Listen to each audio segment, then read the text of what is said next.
जानी पारिले नाही super chief minister तांकर पाद तल माटी धीरे धीरे खसी जाउछि। इंटेलिजेंस रिपोर्ट देला सुपर चीफ मिनिस्टर जेते थर सभा को जाउछंती एई भड़िया मंच रे बसिकरी भाषण दउछंती तांकर मंत्री विधायक सांसद नेता माने मंच तले एई भड़िया छिड़ा हेई थांती के बसिबा पाई सुजोग न थाए जोटी गणतंत्र को दड़ी चकटी संपूर्ण भाव में खत्म कर दिया जाउथिला। सही सुपर चीफ मिनिस्टर महाशय जानी पारिले नहीं तांकर पाद तल माटी खसी जाउछि। इंटेलिजेंस रिपोर्ट देइथिला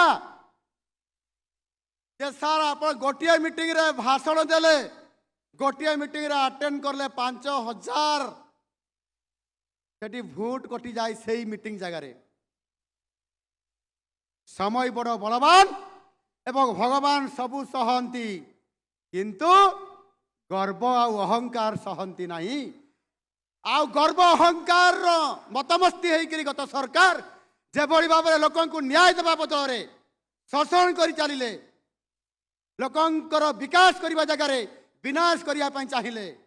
माँ को सम्मान देवा जगह सुरक्षा देवा जगह असम्मान करें।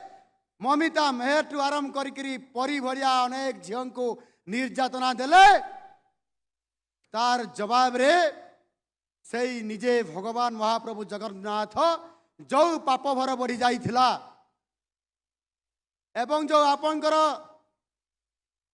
जेभली भाव रे अरुआ एवं उसुना को एकाठी फेंटी करी श्रीमंदिर कैंपस भीतर को पठेई देइथिले सेतिरे महाप्रभु संतुष्ट हेबे।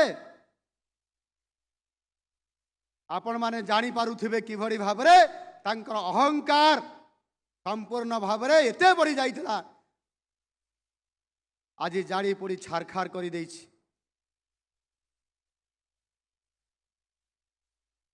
मु आपण मान को धन्यवाद देबी। आपण मानकर बहुत धैर्य बहुत समय देइथिले 5 थर समय देइथिले मुख्यमंत्री हिसाब रे दायित्व देइथिले बिजु जनता दल को एवं गोटे दल 5टा टर्म शासन रे बसिबो से राज्यर भाग्य कौन अन्य राज्य तुलना जिते तुलनात्मक चित्र आसब शेष आड़ू नंबर 1 ए कथा कौन हवापाई कौन आपण मैंने भोट देते समर्थन करते ऊपर आड़ू नंबर 1 हम ना तल आड़ू नंबर 1 ये विचित्र शासन चली एठी आमर पूर्वतन चीफ मिनिस्टर सबु बड़े हुअंती नंबर 1 जदि चीफ मिनिस्टर हेबे सबु बड़े नंबर 1 ताले ओडिशा कहीं सबु बड़े नंबर 30 हेबे नंबर 28 हेबे ताले ओडिशा मते तो नंबर 1 हवा कथा। ये विचित्र शासन एठी चले ओडिशार प्राचुर्यता भितर दारिद्रता को जेभली भाव में एठी देखागला तार कौन सी प्रकार न्याय दिया गला नहीं। ये बड़ विचित्र शासन।